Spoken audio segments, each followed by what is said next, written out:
How you gonna walk through this world? It's so easy to misstep.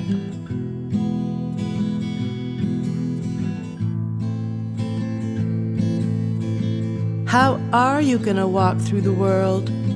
So easy to screw it up.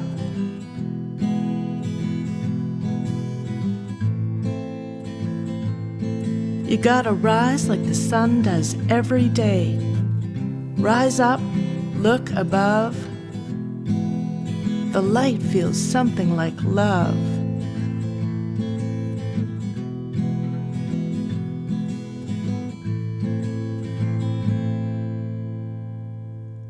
Hello, friends. I'm Shelley Lidahl, a writer in lovely Ladysmith on Vancouver Island, and this is my literary podcast, Something Like Love. The 10 shows in Season 2 will center around random weekly themes, and I'll release a new episode each Wednesday. You're going to hear a shellified cover song, a selection of prose or poetry, either from my already published books or new work, and a meditation to soothe and inspire as we stumble together through these unprecedented times. Hang in there, folks. We've got this.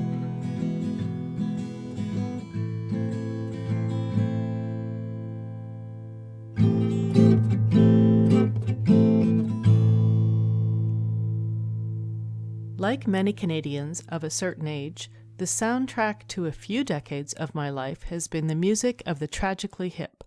I saw them perform several times and used a line from their song, We'll Go Too, as an epigraph to my long ago published novel, Tell Me Everything. This is that line. Museum's locked and it's long since past closing. You cannot not know what you're knowing. I wrote to the band's manager for permission to use the line, and she granted it. I paid a nominal $50 fee and was asked to send each member of the band a copy of the book, which of course I did. The manager surprised and delighted me when she told me that when the Hip came to perform in Saskatoon, where I was living at the time, I was invited to go backstage and meet the band. I consulted Wikipedia to get some information about one of the Hip's best-loved songs, Bob Cajun, which I used to plan this week's episode of my podcast. Bob Cajun's a town about 160 kilometers northeast of Toronto. In the song, the narrator works in the city as a police officer, a job he finds stressful and sometimes ponders quitting. But he unwinds from the stress and restores his spirit by spending his weekends with a loved one in the rural ideal of Bob Cajun, where he sees the constellations reveal themselves one star at a time, in contrast to the city's dull and hypothetical skies that are falling one cloud at a time. In live performances, Tragically Hip singer, the beloved Gord Downie, rest in peace, typically explained Bob Cajun as a cop love song. According to Downie, the song was not specifically written about the town itself, but rather any small town would have worked for the theme, and he settled on Bob Cajun primarily because it was the only place name he could find that came close to rhyming with constellation. The song is also about racism and anti-Semitism. It's a powerful and emotional song about serious things. The cover band, the Tragically Hits, put out a call for Canadians to come together to sing Bob Cajun at 6 p.m. on Sunday, April 5th, 2020. Richard Kyle, a Bob Cajun resident and member of this band, asked people around Canada to sing Bob Cajun from their front porch. It was intended to be a show of solidarity with the town after more than 24 residents at its Pinecrest nursing home died of COVID-19 in the spring. I didn't play the song on my porch, but I did play it for the first time on my guitar. The word morning appears several times in the song, and morning is my theme this week. I left your house this morning about 9:15. Could have been the Willie Nelson, could have been the one left your house this morning, it was a little after 9. It was in Cajun. I saw the constellations reveal themselves one star at a time.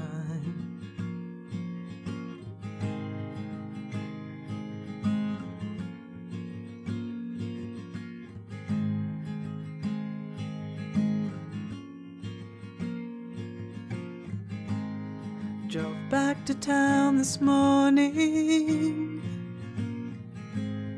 with working on my mind. I thought of maybe quitting, thought of leaving it behind.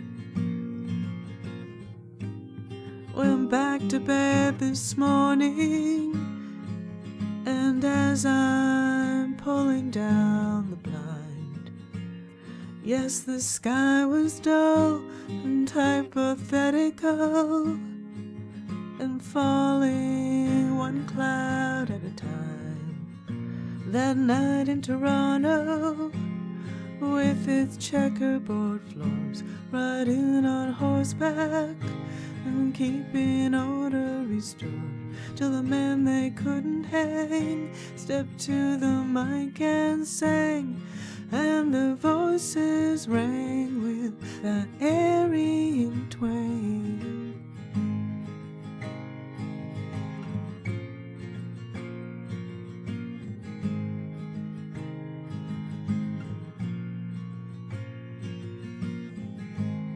Got to your house this morning, just a little after 9. In the middle of that riot,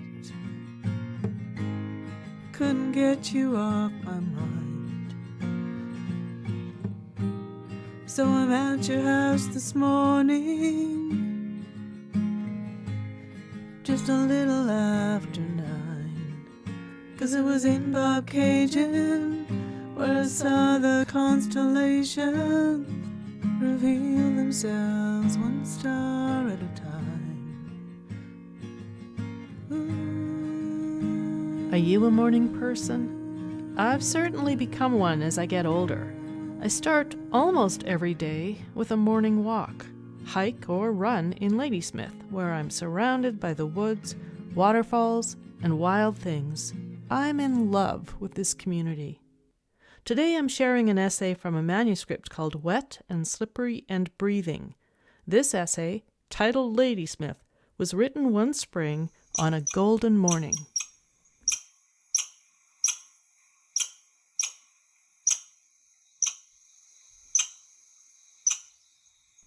The woods are instantaneously alive on my stone and root-riddled path, and praise be, so am I.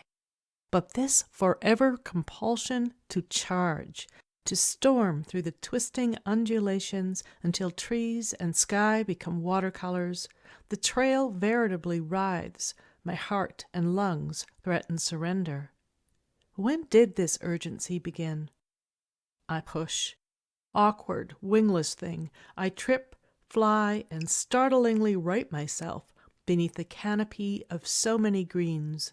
No one to witness but black squirrels, but the new and feathering ferns. Stop, woman.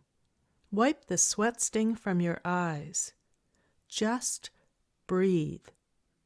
Damp earth, cedar, and sunshine. Again, more deeply. Incense, old flowers, sweet peas in decline, fading peonies, French lilacs in a room people rarely visit anymore. Now listen. Another primeval squeal, ventriloquized by the height and density of Douglas fir and western red cedar, the glory of blooming dogwoods, the grand reaches of big-leaf maples, and prickly tangles of Himalayan blackberry bushes among neighboring salal, yellow skunk cabbage, Oregon grape, gorse, strangling English ivy, salmonberry, and the yellow-flaring Scotch broom, which gulps nitrogen directly from the atmosphere and bloody well thrives. Much of a muchness, and sound and tangle-wise, not unlike Mexican jungles I've known. Steller's jays, pregnant robins, dark-eyed juncos, northern flickers, bald eagles, varied thrush, crows, and spotted towhees produce a stereophonic call and response. The cacophony is followed by a pause, glaring silence. Then, like one section of the orchestra, the trickling creek takes its turn in my oral forefront. It's spring, a golden morning, and I'm on one of my almost daily solitary forays into the wilds of Holland Creek Trail in Ladysmith on Vancouver Island. I've seen Holland Creek swell to 20 times its current size.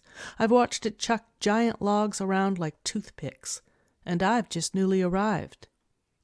The first residents of what's now on the map as the town of Ladysmith were the people of the Sumanas First Nation. The Sumanas used Ladysmith Harbor as a rich source of fish and shellfish for thousands of years. In 1884, coal baron James Dunsmuir of the Wellington Colliery Company was awarded the Esquimalt and Nanaimo Railway grant. Jimmy privatized land. At the turn of the 20th century, Ladysmith was all about coal, and my adopted town was booming. By 1904, 22 hotels and boarding houses, several brothels too, were hosting guests, but when the demand for coal waned in the 1920s and the mines closed in 1931, logging turned king. The Comox Logging and Railway Company purchased a tract of Douglas fir forest to the west of Ladysmith from J.D. Rockefeller in 1936, and logging and economic revitalization began in earnest. By the 1940s, Ladysmith was the hub for several major logging operations. With logging and lumber milling still critical to Ladysmith's economic development today, it makes for a perpetual parade of logging trucks on the roads, and the fear of one of those great logs one day liberating and launching torpedo-like through my windshield. It makes for bare patches on mountains, a kind of eczema. It makes for tugboats pulling their collective bounty, large as fields, through the strait. Once I parked near the bridge on Chemainus Road to watch the log barge dump its tremendous load into the harbor. It was a gorgeous late afternoon, and an almost festive atmosphere had arisen among those who'd pulled over to watch the barge ever so slowly tip and spill the high-stacked logs into the sea's waiting mouth. Folks had cameras out. Dogs and children played tag. Typically, the waiting irked me. If the Titanic had sunk as slowly as this barge was tilting, no one would have died. I eventually gave up on witnessing the spectacle and drove on. This is my point. I drove on. To where? A tennis game or to the Saltaire pub for a pint. Something unmemorable. A dynasty of power pole logs splashing into the sea? I would have remembered. On the trail I pause in the tree-strobed light to caress a Douglas fir's deep grooves. I spy relic, blackened notches in the trees, where loggers inserted springboards to use as platforms for sawing. There's so much historical industry here, and several original boom-time buildings still beautify Ladysmith's First Avenue, but it's a leap to imagine that a logging railway ran 4 kilometers up my storybook, Holland Creek Valley, in the 1920s. Contemporary Ladysmiths comprised of diverse industries and drawing cards, logging and milling, the oyster fishery, pleasure boating, tourism, an artsy and much slower than mainland lifestyle, still reasonable real estate, the sheer, spirit-lifting splendor of the place. These things keep and bring people here.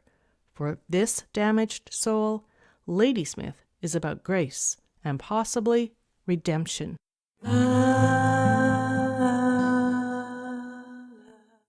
I am past midlife, post-divorce. My children are grown and healthy and figuring out the templates of their own lives. My beloved brother's been gone since 2012. Helping him to die with grace at home remains the hardest and best thing I've done. I still have living parents, sisters Heather and Crystal, but my Cree foster brother, Ron Mitus, is also gone. His pain was too much, and when he was finished with this world, He left it on his own terms.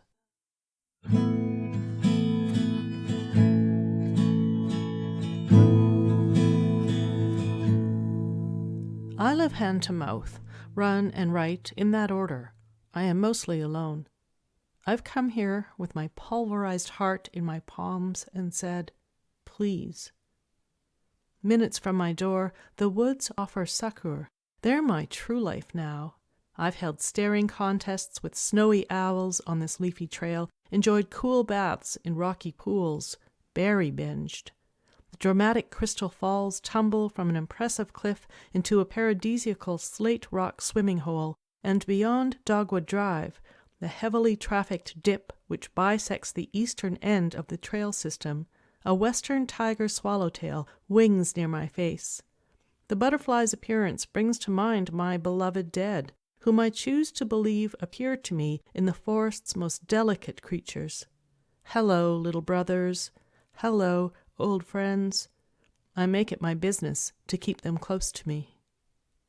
Since moving solo to Vancouver Island in April 2014, I've made some rather wild messes. I've obsessed over my singlehood and vaulted into one toxic relationship after another. Loved too soon, too hard, too often. Damn this freight train heart. I've not worked diligently enough on my art. I've lined up endless distractions, so I'm engaged during every waking hour. No stopping means no thinking into the deep and tendrilled roots of things, and I've been learning it's safer not to feel. This has not been a season for poetry. A red-headed woodpecker's rat-a-tat on the tin-topped power pole. Then avian dialogue in sun-drenched treetops. Small birds with smaller vowels. Giddiness. Disparate things have saved this oft-shadowed life. Certain songs played on repeat in my car as I helter-skeltered across the map of Saskatchewan, present readings and workshops in schools and libraries, or visited my geographically scattered family. The large dogs I've owned and run uncountable morning kilometers with. Alex Trebek, the lab shepherd cross who said "mama," and Jackson, the red-bone coonhound with a predilection for eating car interiors. Woodlands close to my homes in Saskatchewan, Alberta, British Columbia. And running, mostly. Since January 1st, 1996, the morning after I stubbed out my final cigarette. It was a start-and-stop habit, mostly stop, since I was 15. But also sex, swimming, gardening, reading, news-watching, films, a close later-in-life friendship. Now hiking's become a big deal, too. I expect we all keep our inventories of what's kept us upright. And I believe many of us have considered making that final departure on our own terms and timeline, like my brother Ron.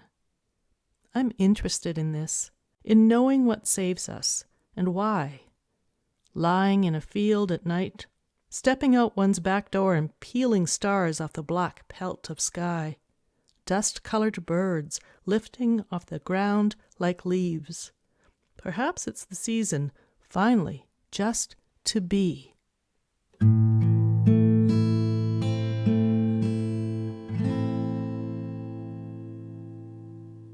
This morning I'm feeling epiphanic.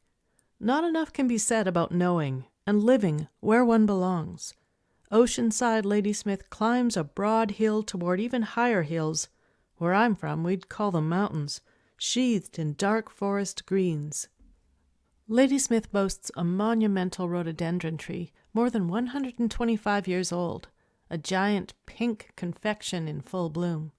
We have a bakery with meal-sized cinnamon buns, and at Transfer Beach Park, arguably the warmest seawaters north of San Francisco Bay. The beach park's history begins in 1859. The Royal Navy's Captain George Henry Richards, a seafaring globetrotter whose reputation extended from New Zealand to Montevideo to the Arctic, he participated in a Franklin expedition search, was conducting a hydrographic survey in the waters off Ladysmith when he discovered oysters, and voila, the community of Oyster Harbour earned its moniker. Lord James Dunsmuir christened it with a more genteel name, Ladysmith, and the town was incorporated in 1904. In the early decades of the 20th century, when Dunsmuir was in his heyday, coal was washed at Transfer Beach. It took a woman to recognize the beach's natural splendor. Longtime Ladysmith Mayor Kay Grewal, from 1965 to 1976, brought her vision to the beach in 1965, ensuring that it was beautified, and a new change house and washroom were ready for Canada's centennial celebration. Queen Elizabeth and Prince Philip graced the beach in 1971 to watch the logging sports events, and in 2000 the picturesque amphitheater was completed. I love that amphitheater. I love the free concerts held there on summer Sunday nights. The contemporary beach park is indeed a postcard, replete with intergenerational sun worshippers, impressive playgrounds, kayak and sup rentals, a beach volleyball court, a waterside weeping willow that offers shadowy comfort beneath its grand circumference, a canteen for ice cream days, and all manner of boats in Ladysmith Harbour. Sailboats are what I like best. What I like best is walking around town and plucking apples, plums, and pears off the everywhere trees and filling my freezer with blackberries. What I like best is flowers blooming in my own little garden in January. What I like especially best is my proximity to Holland Creek Trail and the rejuvenating energy and healing the trail perpetually gifts me with, and swimming in Heart Lake after the steep hike it takes to get there. And knowing, full stop, that no matter what else is going on in my life, I live in what I emphatically believe is the finest community in Canada. Over breakfast, I read on Facebook that the bears are awake and hungry. Will I see or sense one today? I leave my cup of coffee, lace up, and am at the trailhead within 3 minutes. I allow myself to run this distance, but force myself to slow once on the trail. To know me is to know this: fast is my easy, slow is a chore. The little hawk leaned sideways and tilted, rode the wind. Its eye at this distance looked like green glass, its feet were the color of butter. Speed equals joy for the little hawk in Mary Oliver's poem. The real prayers are not the words, but the attention that comes first. And this also captures my truth. The question is, why? The question is, really? Monologue. Faster is better. Faster is avoidance. And where has it got you? Think and feel, why don't you? What is joy? Be compassionate toward yourself. Wind therapy's a myth. Wind therapy's not a myth. Learn to pay attention. I uncharacteristically stop at the rock cropping where my daughter, ever more an artist than I, stood with her camera last autumn and photographed a snail for 30 minutes. Taylor's happily married art and science.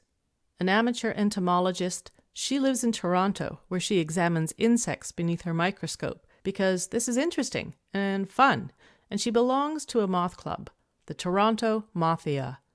She earned a master's in art history at Concordia in Montreal, and she's smart enough to realize that for the time being, at least, walking dogs 5 days a week in high-end Toronto pays the bills handily and is far more sane-making than toiling within arts administration positions, far more profitable than hand-stitching together a career as a full-time artist, as her mother does, or tries to.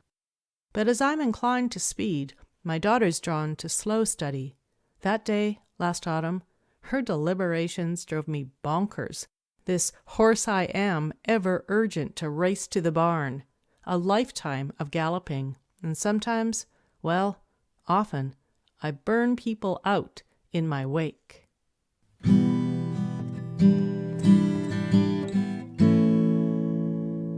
The dogwood blossoms are in decline. Flat as small plates, they sit above the leaves and glow. Salal's tendency is to reach out, beseech. Ferns flag. A boulder is covered in moss except for a heart-shaped bare patch. Nature loves itself. My first lesson, emulate. I still want to speed. Convince myself I'm more sure-footed when running. A scintilla of truth in that, but it's not always proven so. During my first months in Ladysmith, I raced around these trails in regular running shoes. One morning, in my fervor and the drenching heat, I stumbled on a rock or root and temporarily turned flying squirrel. I did not right myself upon landing. Blood from both knees veined down my shins and wept into my white asics. The doctor on call at Ladysmith's Health Centre sewed me up pronto, and I was back on the trail the next day. Since then, however, it's trail runners for me. They are magic things, light as wishes, flexible. They make an outrageous gouge in my budget and save my life always. I am actually somewhat unbalanced at a leisurely pace. I feel my bones as I cross rocks, but at least the movie slows. I focus and notice. Boughs bend like yogis doing wheel poses. Spanish moss drips from the center of a branch, beard-like. I hear crystal falls, small glasses, breaking and breaking. There's been rain. Nothing's more audacious than the temperament of these falls. Sometimes a barely there trickle, often an outright "you've been a bad girl" thrashing. A living wall of ferns is so many Rapunzels.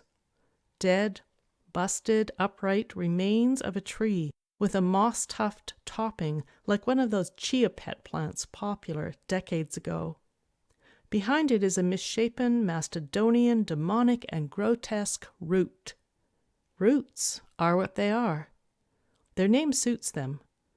I admire how boulders make stern statements. Entire rocks are disguised in moss.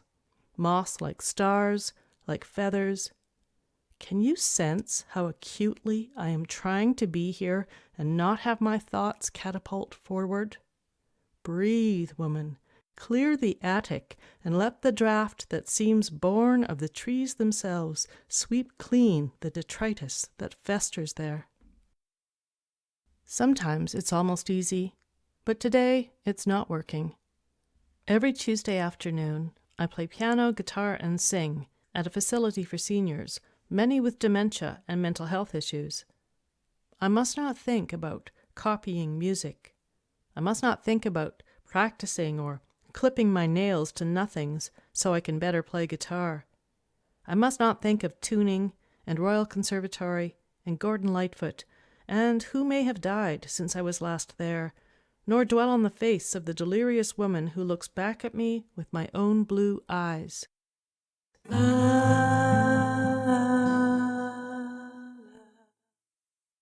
Don't run. Trail running requires a downward focus rather than looking up and around. Running is mostly a one-dimensional experience. Walking takes one to the depths. There, I see you, slate rock face I've never given a nod to before. Someone's chiseled a rough salmon out of stone. That shallow cave is new to me. Another day, I'll climb in. Oh, hello, hummingbird.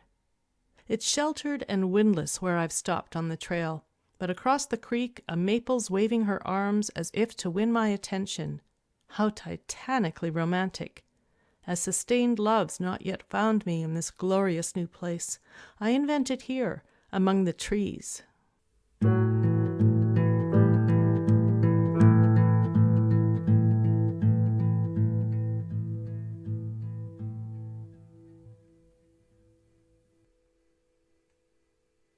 Another day, a single leaf dangling from a spider's trapeze, eons of light, eons of rain, acres of ferns that call me to rest among them forever and call me to go.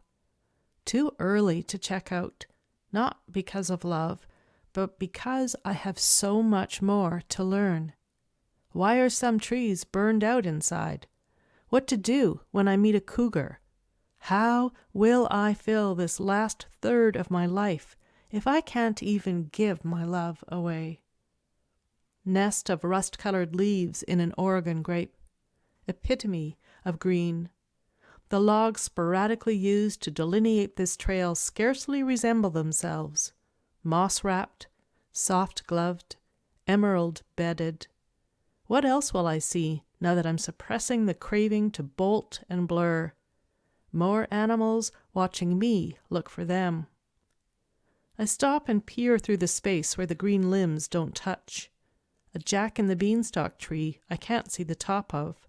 These trees are old bones, secret holders, myriad skin textures and graduating greens, 5-sided buds on the blackberries, and where they've opened, the flowers are pink, cupped, perfect for poking one's fingers into.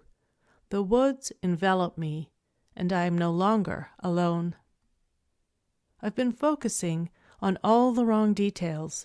The hanging fiddleheads are seahorses, monkey tails. Simple nouns are heavy boot steps, wet, black, rich, earth. Heartstones are everywhere. One sees the scribe of years sawed into a tree. A shadow is bear claw. What imagination makes us realize? My mother and sisters, all 3 from Saskatchewan, visited for a week. They experienced snippets of this trail but could not venture far on foot, and thus did not hear, as I currently do, 2 kinds of water at once, dripping off a branch and late for a date rushing as it streams toward the cascading falls. They did not see the log planed into a natural bench, 1.5 meters long, a maple leaf plastered on its surface. I sit, and moss is a cushion against my calves. Best throne for an anti-princess, chronically hyper-energized, rushing to nowhere. What's that sound? A ghostly swing propelled by no one, trees in mourning. Here's a swell thing, sun on my chest through my running room jacket, the running shirt, sunlight's both shield and sweater. I veer off the beaten path to observe the creek. I could bridge over stones to the other side, but what kinds of stones? Hold and squeeze in your palm stone, gray like a kitten you knew stone, measled as an old potato stone. My kingdom, modest as it is, for the proper names of things, or at least for some inspired inventions. An enjambment of branches and logs beside a feeding creek. Looks like eels. Looks like a garbage dump. Looks like a math problem I could never hope to solve. Narrowing down the palette. Audacious greens, storybook brown, April sky blue, and sheep clouds. Hey, Fat Robin, good morning to you. The woods are gnarly and cracked. They spill pine cones and serve skunk cabbage salads. They're surreptitious. They pillar and hunch. Leaves hang like bats. I stoop for a pink ribbon on the understory. Garbage is audacious here. Sacrilege, really. But hey, not a mistake. The ribbon's tacked to the ground. I don't know this code. And now I'm at the major trailhead, Dogwood Drive. 3 parked vehicles and several cautionary tales. This is a wildlife corridor, the sign says. If you see a bear or cougar, call the conservation office, number 7277 on cellular. Another sign. Severe rapids exist at Crystal Falls. What it should say. Severe beauty exists. What it should say. Be grateful for every breath. What it should say. Stand on the Dogwood Drive Bridge and don't jump. It should say, buttercups, globe dandelion heads. It should say, knives of grass. It should say, sometimes I still smell like the prairie. Minuscule pink flowers toast the heart. Cedar chips have lost their name because they no longer know their scent. I'm thinking about language. How language and culture are close cousins. Half the world's languages are disappearing like campfire smoke above trees. So many ways to simply vanish. Languages in Aboriginal communities are flashing out like meteors. Language loss of another kind hits close to the bullseye of home. As I age, I find myself struggling for words every day. Even common nouns are in jeopardy, like the tree with the orange-clustered berries that grew in our yard in Meadow Lake, Saskatchewan. I stood beside it in stiletto heels and a red spaghetti-strapped gown in June 1981 and affected a mirror-practiced smile for my high school graduation photos. Tree, ¿cómo se llama? Only Rowan occurs to me. It's accurate, but not what I'm digging for. In Old English, Rowan was quick beam, which survives in the name quick beam, also quicken and quicken tree. In the 19th century, quick morphed into wick. What followed? Wicken tree, wick tree, wicky, wigan tree, witch hazel, and witch tree. My mother's cousin had a wife who had an ancestor who was burned as a witch at Salem. And this, the European rowan, has a long tradition in European mythology and folklore. It was thought to be a magical tree and give protection against malevolent beings. The tree was also called Wayfarer's tree or Traveler's tree because it supposedly prevented those on a journey from getting lost. It was said in England that this was the tree on which the devil hanged his mother. There, you see, I was struggling to remember the buried tree I stood beneath as an 18-year-old girl in small-town Saskatchewan, and now the devil is hanging his mother. Is it wonderful that we live in an age where we can ask questions about anything into the phone in our palm and the answers instantaneously delivered? Mostly, yes. And so it is that I'm directed to Mountain Ash. Of course, idiota, how could you forget? The ways I go snakes and ladders, just another kind of rushing. One matter to slow a gait while passing a creek or turning toward a hawk's cry. Quite another to train a mind to stop exploding. Oh, but I was born this way. On Holland Creek Trail, I scam the woods for animals. Cougar? Don't run. Make yourself appear large. Look into its eyes and ensure it has an escape route. If safety or higher ground are an option, move slowly and continue facing the cougar. If it attacks, fight for your fucking life.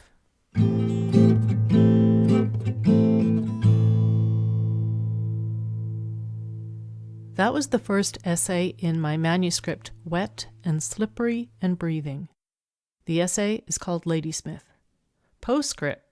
I've not yet seen a cougar during my frequent rambles in the forest, though several people I know in this community have, and regrettably, conservation officers had to shoot a cougar in my townhouse complex because it wouldn't leave a neighbor's yard, and there are many children around here. I think often about awe and wonder, and how great helpings of these conditions can indeed make us happier. I try to behold the world from a perspective of deep awe, trust, and gratitude. To be aware and celebrate the simple. If I can study and revere a pine cone, a slug, or Holland Creek, I become aware of the connection between all living things. This humbles me. It makes me a more conscious and empathetic human. For this week's meditation, I invite you to connect with something in the natural world and just sit with it, be with it, either outdoors or in your own home. Maybe you found an interesting rock and you turn it in your hand. Maybe you sit beneath a tree and contemplate its life, its beauty, how it hosts myriad creatures and communicates with its neighbors in a language we just don't get. You touch the tree, smell it, perhaps you write about it. Now here we are in December again, approaching another Christmas, and all the consumerism that's devolved into. This is your invitation to roll that back. Focus on something natural and perfect. Nature is a gift, my friends. Let's cherish it together. Peace be with you. How are you gonna walk through this world? It's so easy to misstep.